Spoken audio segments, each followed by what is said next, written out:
सुप्रभात बच्चों। कहानी लेखन हम किस प्रकार करते हैं, या तो कहानी लेखन करते समय किस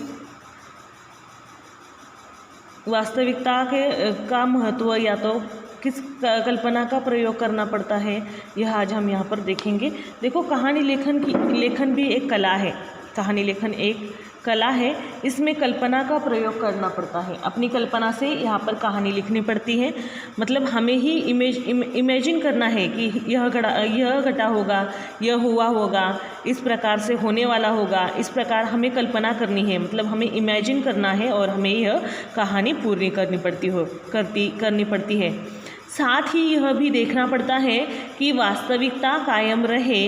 कहानी लिखते समय निम्नलिखित बातें ध्यान में रखनी चाहिए।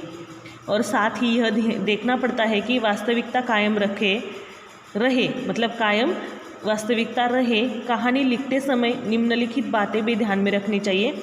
वो कौन सी है देखेंगे। रूपरेखा के आधार पर कहानी लिखने से पहले उसे 2-3 बार पढ़ना ज़रूरी है। आप रूपरेखा के आधार पर कहानी जब लिखते हैं तो उसे 2-3 बार पहले पढ़ना है। जब कहानी बन जाए तब उसे लिखना शुरू करना चाहिए, और आपकी कहानी जब पूरी हो जाए तभी आपको वो लिखना शुरू करना चाहिए। कहानी में प्रारंभ से अंत तक तारतम्य रखना आवश्यक है। तारतम्य मतलब देखो, पहले हमने यहाँ जो हमारे जो कहानी के पॉइंट्स हैं उसके जैसा ही लिखा, लेकिन आगे कुछ अलग ही लिखना शुरू कर दिया। मतलब कहीं पर भी इसका तारतम्य नहीं है। तो ऐसा कहानी जब हम लिखते तो ऐसा नहीं चलता है, तो उसमें तारतम्य रखना ज़रूरी है। यदि वाक्यों में सही क्रम न होगा तो कहानी अर्थहीन हो जाएगी, और जैसे वाक्य में सही क्रम मतलब सही सीक्वेंस नहीं होगा तो भी यह कहानी अर्थहीन हो जाएगी, मतलब उसमें कुछ भी अर्थ नहीं रहेगा। रूपरेखा में दिए गए रिक्त स्थानों पर को भर देने से ही कहानी पूर्ण नहीं होती, और सिर्फ उतने ही पॉइंट्स लिखने से कहानी पूरी नहीं होती। उसमें यथोचित विस्तार होना चाहिए। बहुत सी कहानियाँ सुपरिचित होती हैं, ऐसी कहानियों से ढांचे दिए गए जाते हैं, इसलिए ऐसी कहानियाँ याद रखनी चाहिए। और भाषा सरल सहज बोलचाल की और मुहावरेदार होनी चाहिए। वाक्य छोटे और अर्थपूर्ण होने चाहिए। एक बात पूर्ण होने पर दूसरी बात नए अनुच्छेद से शुरू करनी चाहिए। कहानी का प्रायः शीर्षक पूछा जाता है, अतः शीर्षक देना चाहिए जो कथा वस्तु व्यक्त करता है। तो देखो, यहाँ पर एक कहानी है कि मानिकलाल की मिठाई की दुकान। मानिकलाल की मिठाई की दुकान। बड़ा बददिमाग, वो जो मालिक था वो क्या था, बड़ा बददिमाग था। दिन दुनी चौगनी कारोबार बढ़ना, अहंकार बढ़ना। शहर की नामी व्यक्ति फेनी बाबू वर्षा के कारण मिठाई की दुकान में घुस जाना, मानिकलाल द्वारा असभ्य व्यवहार, फेनी बाबू का गुस्सा होना, मानिकलाल को सबक सिखाना।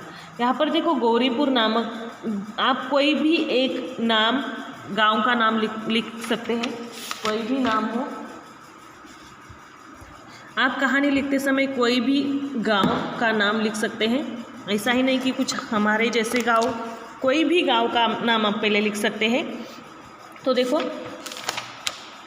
गौरीपुर नामक गांव में मानिकलाल की मिठाई की दुकान थी। मानिकलाल की मिठाई की दुकान थी। देखो, मानिकलाल की मिठाई की दुकान, यह सबसे पहला जो सेंटेंस था वो यहाँ पर आ गया। वो बहुत ही स्वादिष्ट मिठाई बनाता था। वो बहुत ही स्वादिष्ट मिठाई बनाता था। उसका कारोबार दिन दुनी रात चौगनी उन्नति करने लगा। दिन दुनी रात चौगनी मतलब बहुत उन्नति करना, यहाँ पर आ गया। देखो, यहाँ पर दिन दुनी रात चौगनी, यहाँ पर देखो दिन दुनी रात चौगनी कारोबार बढ़ना, मतलब यहाँ पर उसकी बहुत ही, उसका जो धंधा था या तो उसकी दुकान थी वो बहुत ही पैसे कमाने लगी थी। धन दौलत के साथ उसका अहंकार बढ़ता गया। देखो, किसी भी लोग, जो भी लोग हैं, उनको ज़्यादा पैसे मिलने पर उनका अहंकार बढ़ जाता है। उसी प्रकार यहाँ पर मानिकलाल का अहंकार भी बढ़ गया और वह कंजूस भी होता गया। सुबह का समय था। सुबह का समय था। फेनी बाबू जी जो कि शहर के नामी आदरणीय व्यक्ति थे,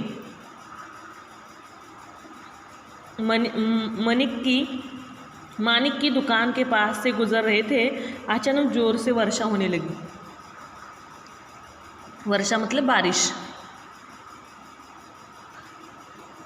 देखो यहाँ पर फेनी बाबू कब आए थे यह बताया गया है क्या? नहीं। तो यहाँ पर उन्होंने अपने मन से यहाँ पर डाला कि सुबह का समय था और वहाँ से गुजर रहे थे, मतलब उसके दुकान के पास से गुजर रहे थे। अचानक वर्षा होने लगी। वर्षा के कारण मतलब देखो यहाँ पर वर्षा के कारण मिठाई की दुकान में घुस जाना, और वर्षा के बचने के लिए मानिक की दुकान में जा घुसे।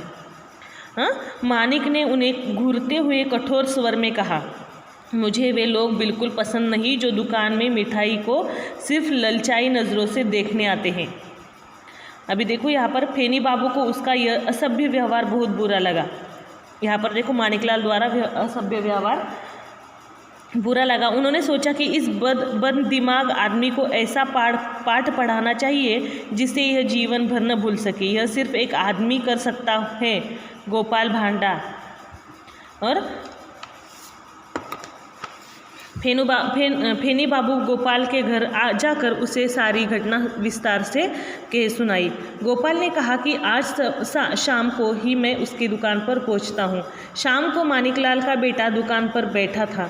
गोपाल दुकान पर पहुंचकर उसके बेटे के गाल पर बड़े प्यार से थपथपा और कहा, बेटा मैं तुम्हारे पिताजी का मित्र हूँ, मुझे मिठाई खाने का उन्होंने न्योता दिया है। और बेटे के गाल पर थपथपाते मतलब यहाँ पर देखो उसने पूरा अपने मन के मतलब अपना इमेजिनेशन करके यहाँ पर लिखा है कि वो दुकान पर आता है और उसके बेटे को वो गाल पर थपथपा कर कहता है कि मुझे तुम्हारे पिताजी ने न्योता दिया है। बेटा शाकुल होकर बोला, आप पैसे तो देंगे ना? गोपाल ने कहा, बिल्कुल नहीं, मैं तो तुम्हारे पिताजी का मित्र हूँ। तुम्हारे पिताजी कहाँ हैं? बेटे ने कहा, वे अंदर सो रहे हैं। गोपाल ने कहा, तुम अपने पिताजी को पूछ कर आओ मैं मिठाई खा सकता हूँ या नहीं। उस बालक ने पूछा, आपका नाम क्या है? गोपाल बोला, एक मक्खी। बालक ने दुकान से ही चिल्ला कर पूछा, पिताजी एक मक्खी हमारी मिठाई खाना चाहती है। पिता ने नींद से ही कहा, कोई बात नहीं, खाने दो। अब गोपाल जल्दी जल्दी लड्डू, पेढ़ा, चमचम, राजभोग आदि मिठाइयाँ खाने लगे। देखो यहाँ पर मिठाई के नाम भी यहाँ पर उन्होंने अपने मन से दिए हैं। देखते ही देखते थाल की थाल मिठाई खत्म हो गई। लड़का आश्चर्य से देखता रहा। फिर बालक ने जाकर मानिकलाल को झकझोर कर जगाया और कहा, एक मक्खी हमारी सारी मिठाइयाँ खा गई। बालक की बात सुनते ही गोपाल दुकान से बाहर निकल आया। फेनू बाबू बाहर खड़े तमाशा देख रहे थे और गोपाल को गले से लगा लिया। हंसते हुए उन्होंने कहा, जैसे को तैसा ही मिलना चाहिए, जैसे को तैसा ही मिलना चाहिए। यहाँ पर उन्होंने हंसते हुए कहा। तो यह क्या हुआ? शीर्षक। यहाँ पर शीर्षक दिया है, देखो यह हुआ शीर्षक। शीर्षक मतलब नाम, उस कहानी का नाम, यह है शीर्षक। और सीख भी यहाँ पर बताई गई है कि हमें इससे क्या सीख मिली। तो ज़्यादा कंजूसी का परिणाम बुरा ही निकलता है।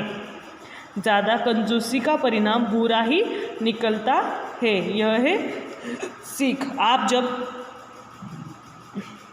जब आप कभी कहानी लेखन करते हो तो आपको यह शीर्षक देना है और यहाँ पर सीख भी लिखनी ही है।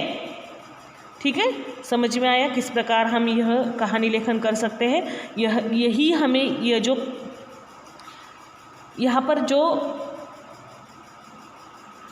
यहाँ पर जो मुद्दे दिए हैं वही देखने हैं, वही पूरे पढ़ने हैं और उससे हमें इमेजिन करना है कि हम किस प्रकार यह लिख सकते हैं या तो किस प्रकार की यह कहानी हो सकती है।